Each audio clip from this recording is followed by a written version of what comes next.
every Sunday, pinag-aaralan natin yung general epistle. So, meron na lamang 3 books tayong pag-aaralan, which is 2 John, 3 John, at saka in Jude. And Lord willing, pagkatapos ng Jude, we're going to go to Old Testament. The same approach, kung paano yung setup natin ngayon, survey ng every book, and then you have a task to know what's the theme. Pero we're going to the minor prophets. So, when Brother William and Joe will be in the US, so we're going to have minor prophets. So, and I think after we will not be able to finish the minor prophets, they will come back again here. So, we're going to continue the minor prophets. But anyway, today we're going to study the book of 2 John. The book of 2 John. So, let's see dun sa inyong study notes, sino ba yung author ng book of 2 John? Of course, pag tinignan ninyo yung 2 John, walang nakalagay sino yung writer ng 2 John. Unlike sa mga Pauline epistle, binabanggit ni Paul, ni James, kung sino yung mga writer. Let's say Jude, binanggit din nila sino yung writer. Pero si John, he made himself anonymous na hindi niya binanggit kung sino siya. But we have a way to know who is the writer of 2 John. Now, kahit anonymous kung sino yung writer ng 2 John, meron tayong mga internal evidences that points na ang 2 John ay sulat ni John. Una, tingnan ninyo sa verse number 1, yung writer ng 2 John, verse number 1, the elder unto the elect lady and her children. So yung writer or author, human author, he identified himself as the elder. So bakit kaya ginamit ng writer na ito o ni John ang title na elder? Itong title na elder na to, it could refer to the office of the pastor probably, because we know John became the pastor of Ephesus Baptist Church. But most probably, ang meaning ng elder na ito ay nagpapatungkol sa kanyang edad, because when John wrote the book of 2 John, it's around 90 AD. So probably around 70, 80, or 90-year-old na si John.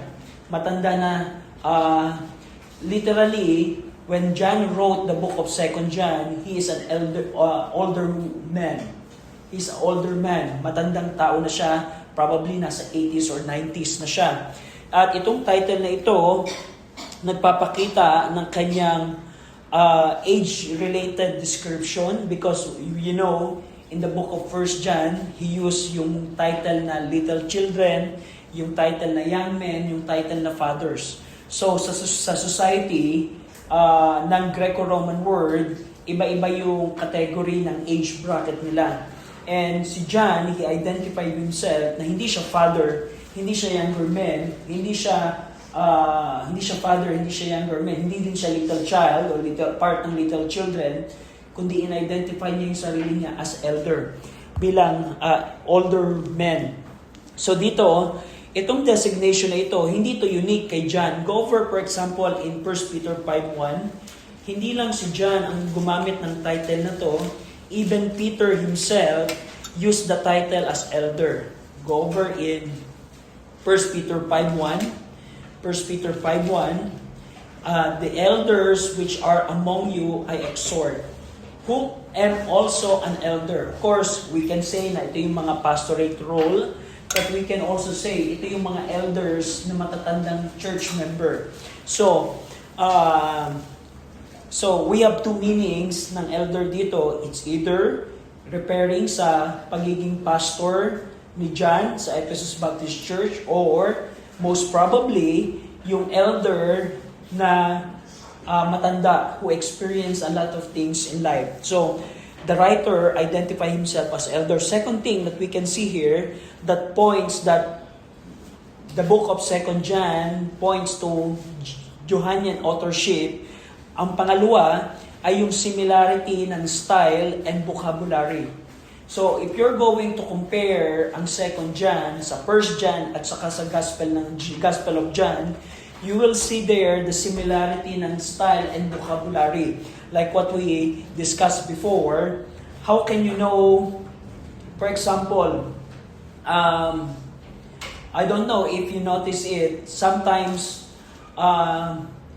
is there a time that you receive a text message or a messenger message that you are suspicious that, is it really the person that is communicating to me? Remember, I had experience before, there's a scam in the Philippines wherein if your Facebook is hacked, like kay Jessica, they're going to ask money for other people. Have you experienced that? Na, kunyari, halimbawa, na-hack yung messenger niya, ang gagawin ng scammer, manghihiram siya ng pera sa sinuman. I remember my mom was scammed few months ago, and the thing here is, even it is, you can discern if the one that is really talking to you is that really that person, based on the style and vocabulary.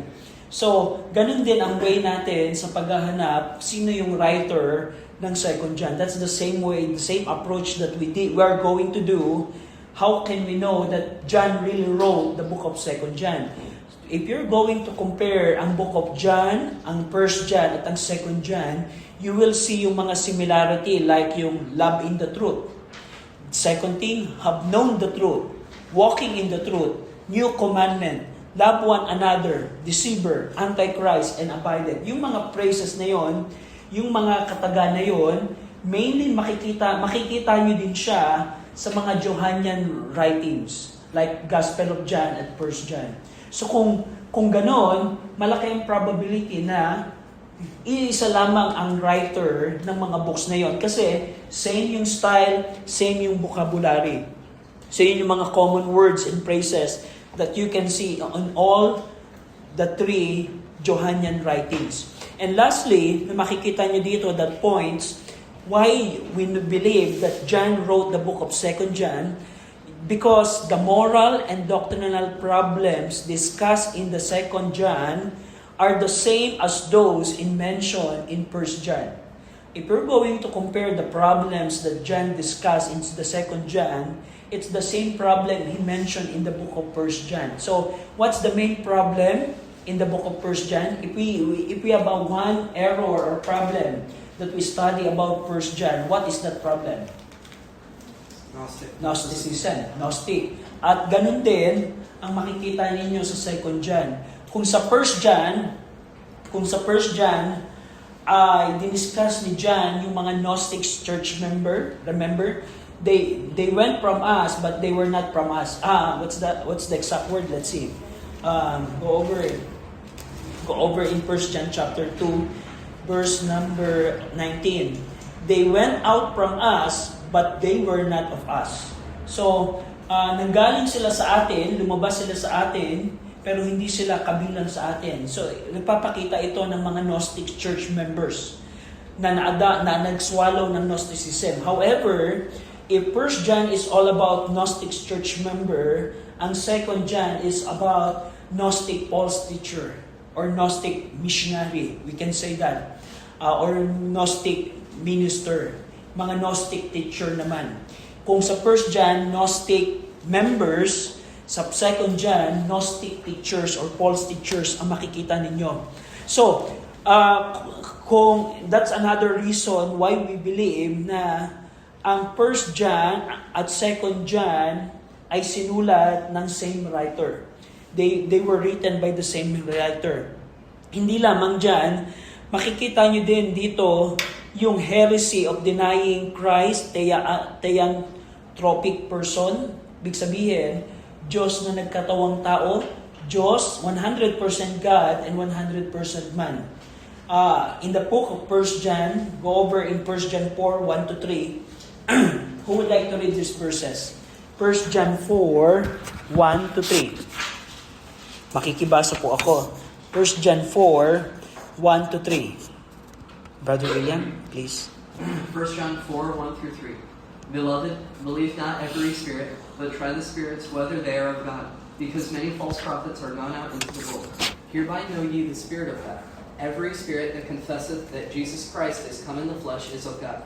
And every spirit that confesseth not that Jesus Christ is come in the flesh is not of God. And this is that spirit of Antichrist, whereof ye have heard that it should come, and even now already is it in the world. So, one thing na naaral natin sa 1 John is there are Gnostic church member who believe that Jesus is not the Christ. Jesus is not the Christ. He didn't come to the flesh.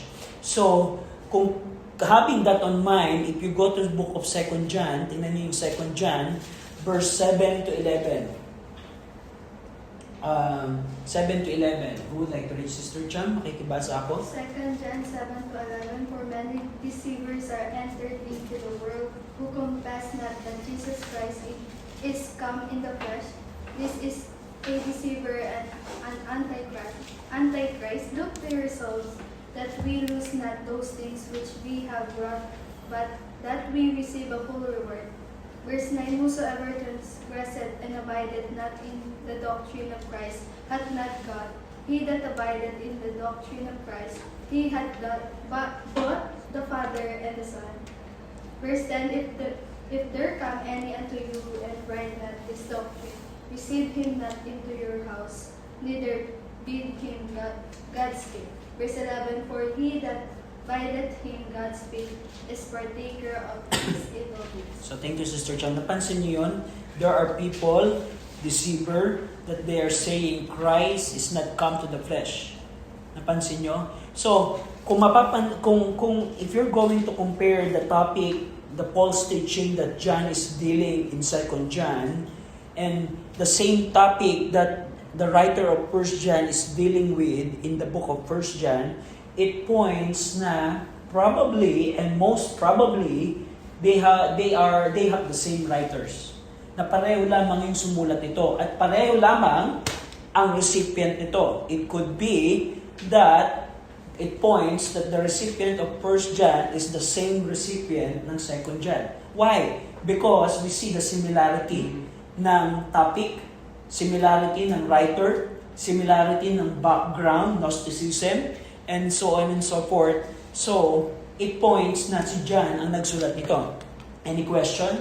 Any questions sa Johannine authorship? And also, I didn't include it in the note, but the quote-unquote church fathers, yung mga Christian who live after John, they are all testifying that John wrote the book of 2 John.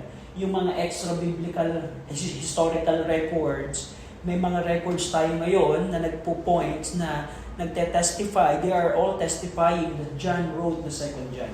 So, yun ang extra-biblical.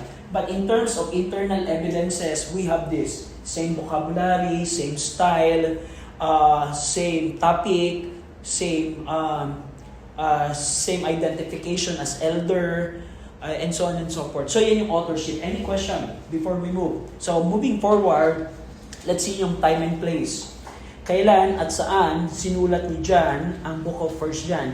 So we know na may mga Gnostic false teachers who deny the incarnation of Jesus Christ. Katulad ng binasa ni Sister Cham, they confess not that Jesus Christ is come in the flesh. So they deny yung incarnation of Christ, yung kanyang theanthropic person. Pag sinabing theanthropic person, 100% God and 100% man at the same time. They all deny that. And possibly, they could also deny yung kanyang muling pagbabalik, his possible physical return to earth, ay dinideny ng mga false teacher na ito. And what they are doing, yung mga false teachers nito, they come to places, they come to churches, they visit churches, and they are infiltrate or spreading their false teaching. So let's say parang ganito yung setup nila. Let's say I'm a Gnostic false teacher. I visit your church, I became friendly to you, and out of nowhere, I share to you the belief na, you know what? Christ didn't come to the flesh. So, ganun yung false teachers ito. They are going from places to places. We can say that probably they are missionaries, and their goal is to spread the Gnostic belief. And And when John heard the news that there are people who are visiting places to places, he warned the elect lady. He warned the elect lady, you know what, elect lady and your children, I'm warning you because I heard that there are people spreading Gnostic belief. So, John became aware of this situation and he identified their teaching as deceptive and anti-Christian or anti-Christ. Mapapansin nyo sa huling bahagi, the last part of verse 7, John said, this is a deceiver and an anti-Christ. Kung merong pumasok sa church, sa inyo, sa inyong fellowship, na magsasabi, Christ didn't come to the flesh, you know what? Elect lady, that is an anti-Christ. That is a deceiver. So, mandaraya siya, anti-Christian teaching na yan. So, let's relate it in our time. Of course, in our time, like what I discussed before, yung Christological error ng first century ay hindi ganun ka malaganap in our time. Because what is the main, if you're going to survey the belief of many denominations today about Christ, what do you think the main error that we have right now?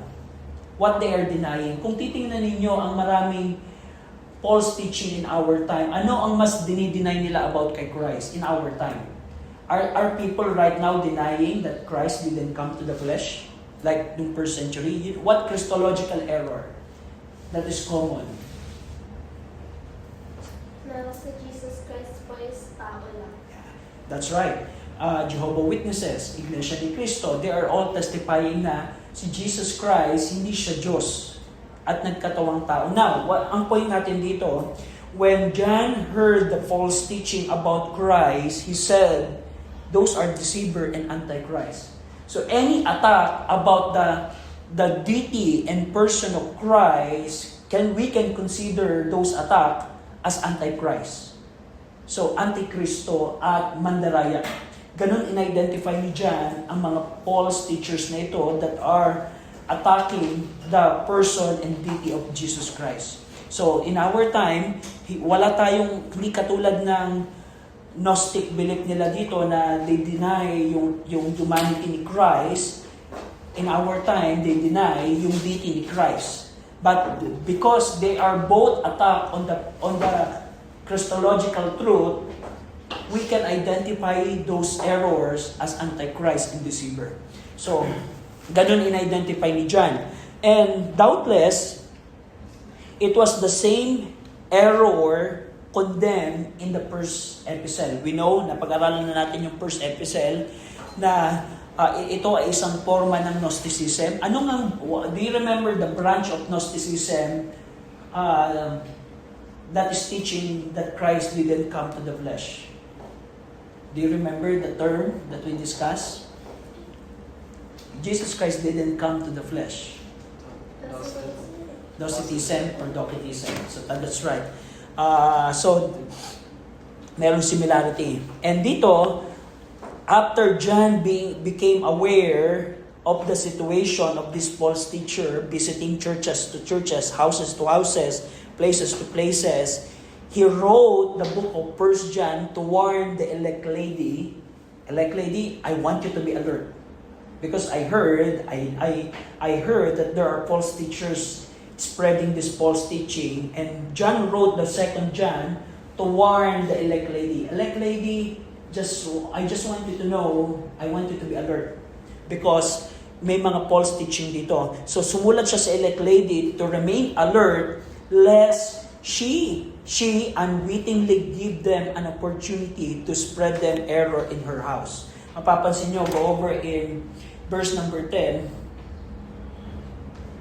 If there come any unto you and bring not this doctrine, yung true doctrine mentioned in verse 9, neither bid him Godspeed, receive him not into your house, neither bid him Godspeed. Kung may kumatok, elect lady, kung may kumatok sa tahanan mo, at siya ay Gnostic false teacher, huwag mo siyang tatanggapin. Don't receive her, don't receive him, don't receive them, nor bid them Godspeed. Or ni sabihan mo na God bless. God bless on your journey. Don't ever tell that. Why? Because yung error na dala ng mga false teachers na ito could affect the elect lady. So, you see that sa verse number 10. And because of the need for this warning, John wrote itong 2 John as a personal note to the elect lady and her children. Mapapansin nyo sa verse 1, the elder unto the elect lady and her children. So, probably at this point of time, si John ay hindi niya kapiling, wala sa vicinity ni John. Maybe during the time na sinulat ni John ang 2 John, wala siya sa vicinity ng elect lady. Napansin nyo na parang halimbawa ganito. Let's say, what's the best example here? Let's say, let's say I'm the pastor of this church and you are the church member. And let's say I went to some places, let's say in Davao, and I heard that in Taguig, there are false teachers that are knocking in churches and telling false error. Because I'm not in your place, what I will do is to send you a letter or message that, you know what, church, I want you to be aware that there's false teachers roaming around in your area. So ganun yung setting, that's the setting of 2 John. John is not in the vicinity of the elect lady, that's why he wrote the book of 2 John as a warning. So, when John wrote, I don't want to specify the place because you will know who is the elect lady, but I want you to remember when John wrote the book of 2 John, he is not with the elect lady. He is not with the elect lady and her children. So malayo siya. Hindi niya kapiling ito. And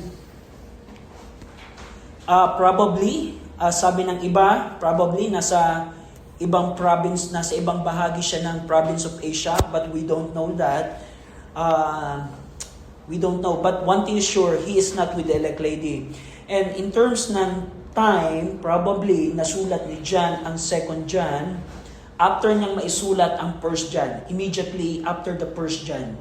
And probably, kung lalagyan natin ng date, around 85 to 90 AD, bago mamatay si John.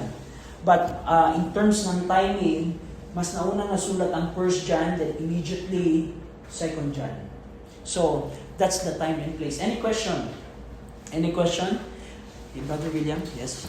So we really don't know where John was when he wrote. Okay. One thing is sure, he is not with the elect lady. So, we know that one of the ministry of John, you examine the book of Revelation, he ministered to the 7 churches.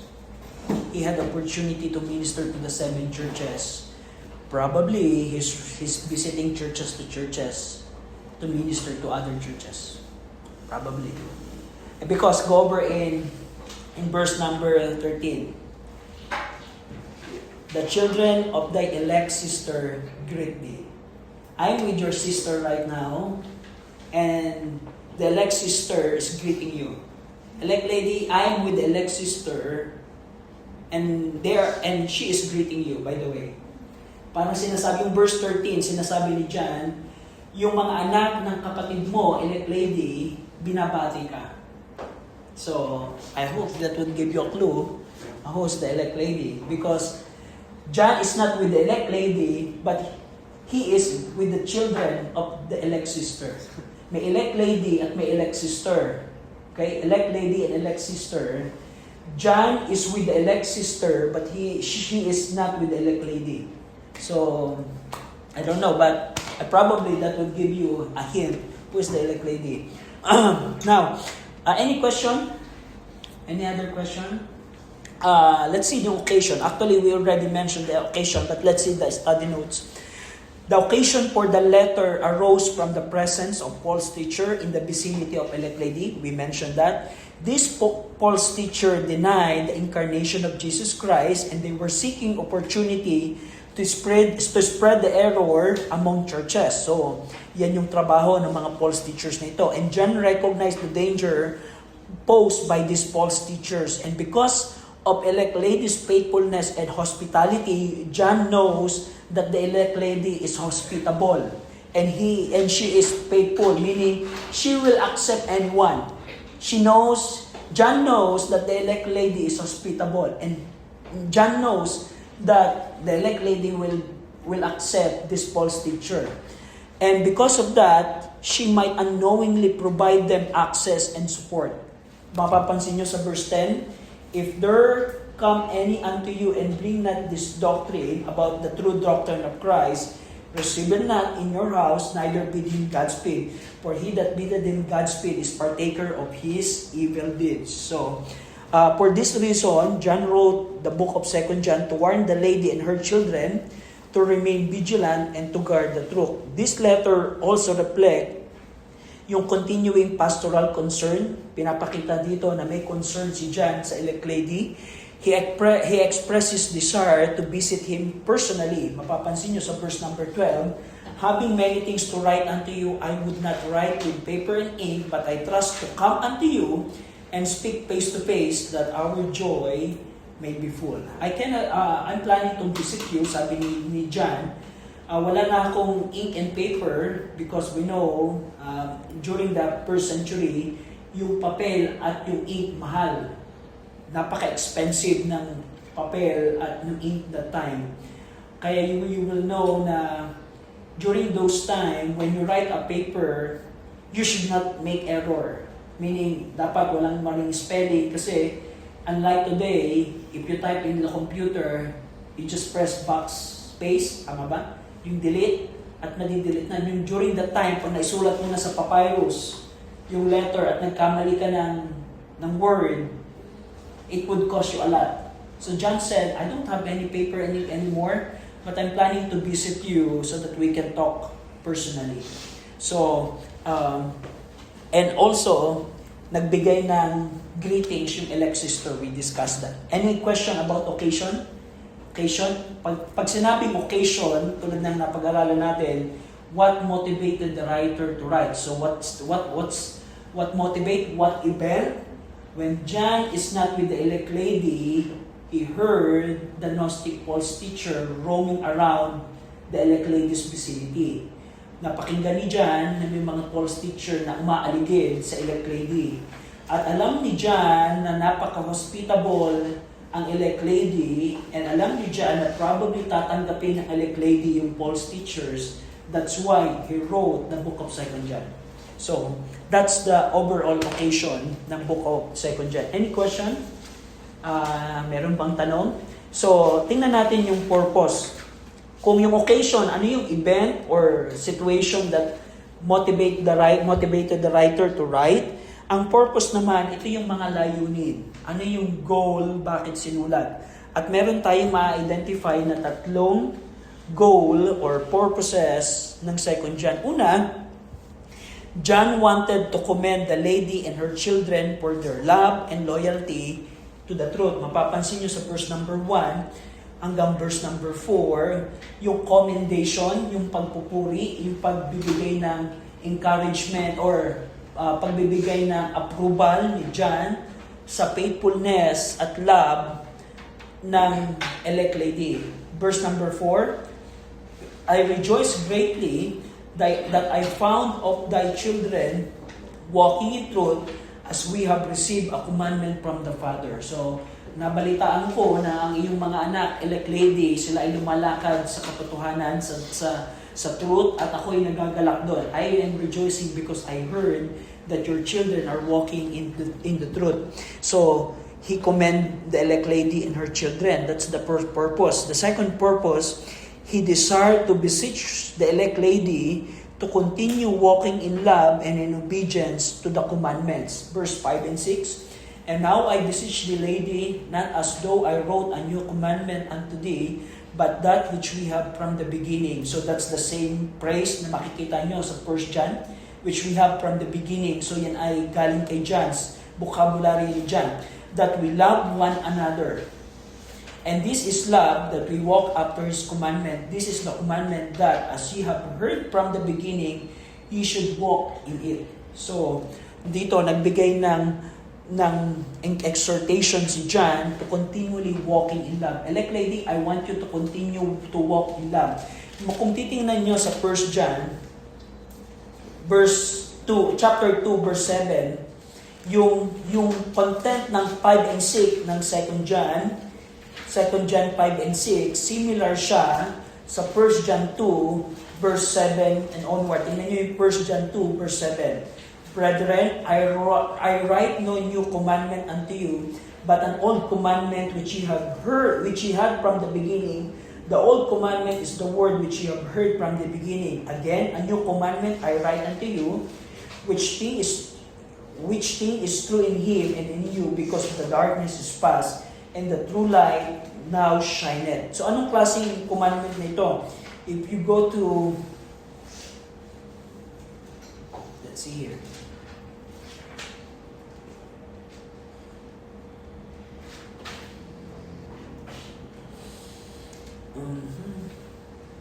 Let's see.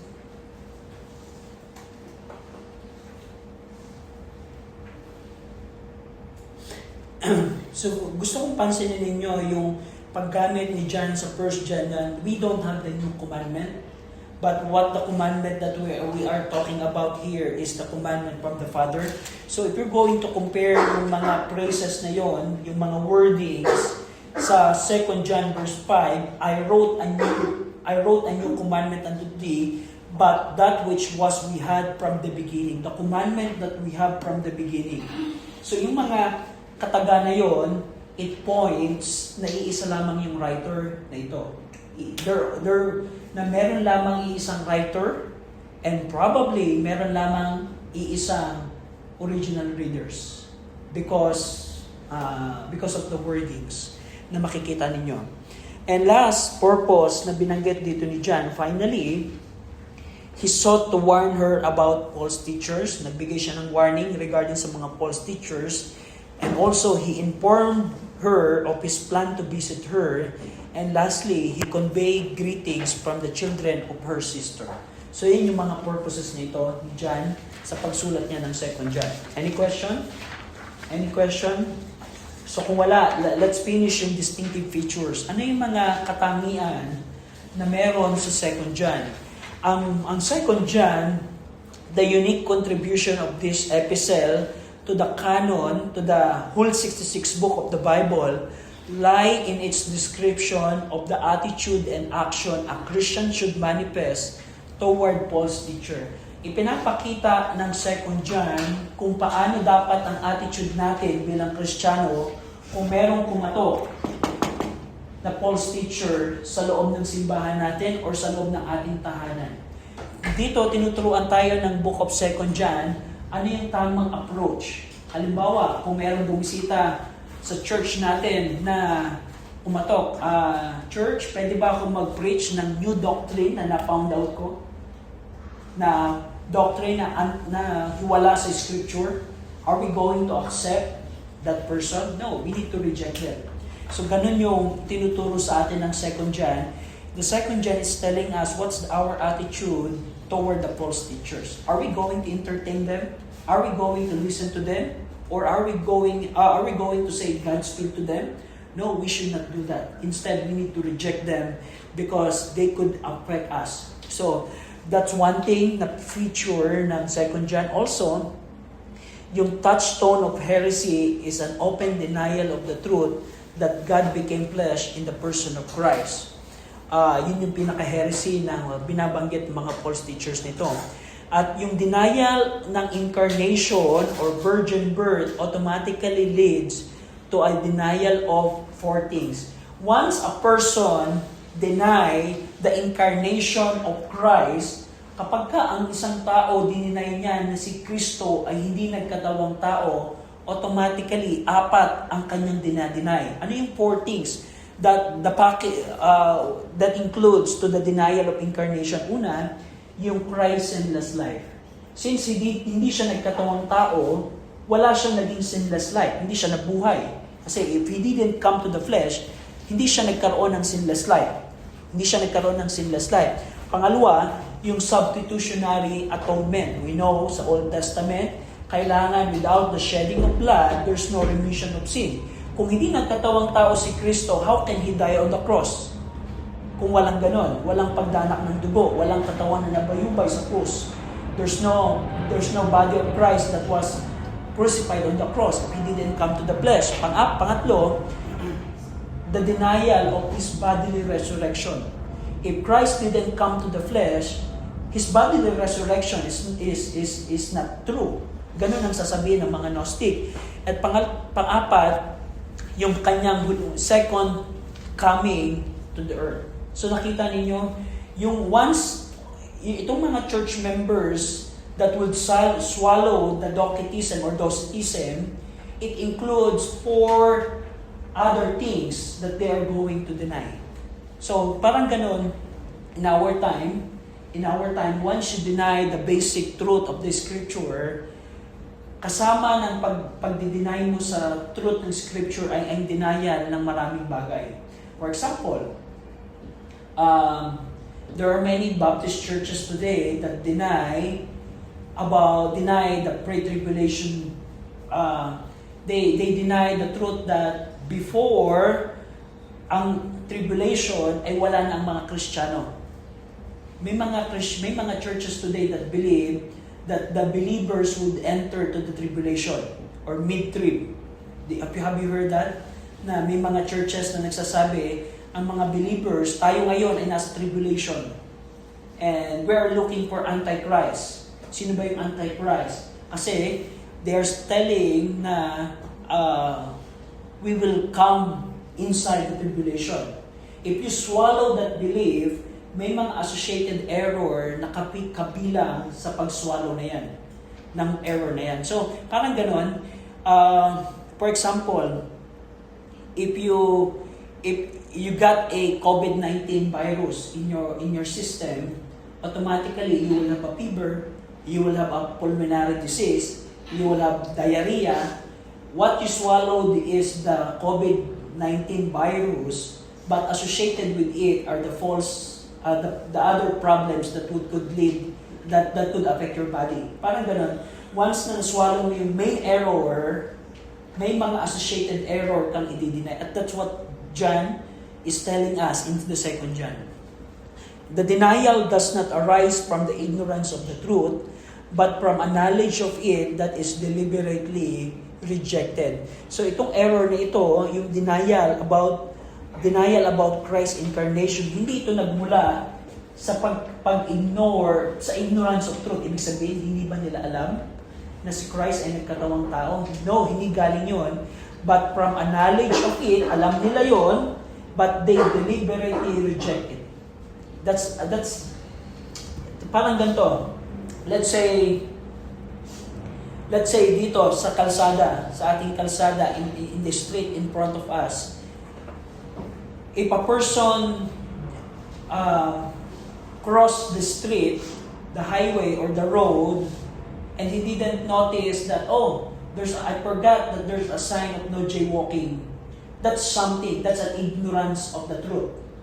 Kung merong tumawid sa kalsada at hindi niya alam pala na meron palang no jaywalking sign, isang bagay yon. Pero kung ako, halimbawa, nakita ko na no jaywalking, pero I deliberately, I don't care, tatawid pa rin ako, it's another thing. Yung isa, nagkamali siya because he didn't know the truth. Pangalawa, ako, alam ko yung no jaywalking sign, pero I deliberately disobey it. So another thing yon. Dito sa Gnostic false teacher, alam nila yung truth, pero they deliberately reject it. Parang ganon. Makikita niyo din dito na itong mga false teachers na ito should not be given any opportunity to preach or to teach. Never natin tatanggapin, never natin silang papakinggan. No hospitality or greeting should ever be extended to them. Any encouragement of such individuals bring a loss of reward to the believers involved. Nabanggit nyo doon, nabanggit nyo dyan dito, ni babatiin, ni patutuloyin, ay huwag mong gagawin. So, ganan ang ating approach sa mga false teacher. And lastly, in matters of fundamental doctrine, there can be no tolerance of error or allowance for academic freedom. Parang ganito. Are you going, for example, in your class, in your school, there's a club there's a club there ng mga Jehovah Witnesses. O, JW Club ng school ninyo. And you know na their group is error. Are you going to enter there so that, I would like to learn their false teaching? Are we going to go there just for curiosity's sake? The book of 2 John tells us, no, you should not give any allowance to them to teach you. Because sooner or later, you will be infiltrated or you will be affected by their false teaching. Naunawaan nyo? Ganun katindi ang 2 John. Sabi ni John sa elect lady, huwag mo siyang tatanggapin, huwag mo silang babatiin, huwag niyo siyang papatuloyin, and so on and so forth. Ganun ang attitude natin in relation sa false teachers. And in this context, mga Gnostic, false teacher. So, that's the distinctive features ng 2 John. Any question? Any question? So, do you think alam niyo na kung sino ang elect lady? Do you know na yung sino yung elect lady? Probably this is Cinderella, I don't know. So, based sa ang pinaka-approach, you can know the content is first, check the grammar. Notice kung ano yung mga pronoun na ginamit ni John. Is it singular all throughout? Is it feminine all throughout? Is it plural all throughout? That's the first thing. The second thing, you compare 1 John and 2 John. Yeah. You compare it. You need to compare it. And by that, it will give you, I know the elect lady. And we're not guessing who's this elect lady is. Many commentaries, they don't know who's this elect lady. But we can know who's this elect lady. So, next week, yung assignment ninyo, ano yung tema? This is the hard part. What is the theme of the 2 John? And you need to prove, based on 2 John, you need to explain, by the way, your theme. So, tulad ng lagi natin ginagawa, maggawa kayo, isulat ninyo sa isang papel, ano yung tema ninyo sa 2 John. Base sa inyong pagkakaunawa, based on how you understand the 2 John, if I'm going to put one theme sa 2 John, ano kaya ang theme yon? And you need to explain why you come up sa theme na yon. That's the first assignment. The second one is, who is this elect lady? And give me a reason, give me reasons why you come up that person is that elect lady. So, naunawaan nyo? So, any question? That is due next week. Next week, okay? Any question? Kung wala na, Brother William, can you pray? Let's pray. Dear Lord, we're thankful for the day that you blessed us with, and we're thankful for the opportunity to come here, worship you, and learn from your word. And I ask that you would help us to understand the book of 2 John, help us to walk in truth, walk in love. Help us not to agree with the Gnostics and accept their teachings, and also the errors of our time. Help us to stick to your word, and help us to cling your word on matters of doctrine. And I ask that you bless us today. In Jesus' name, amen. Amen. Salamat. We are dismissed.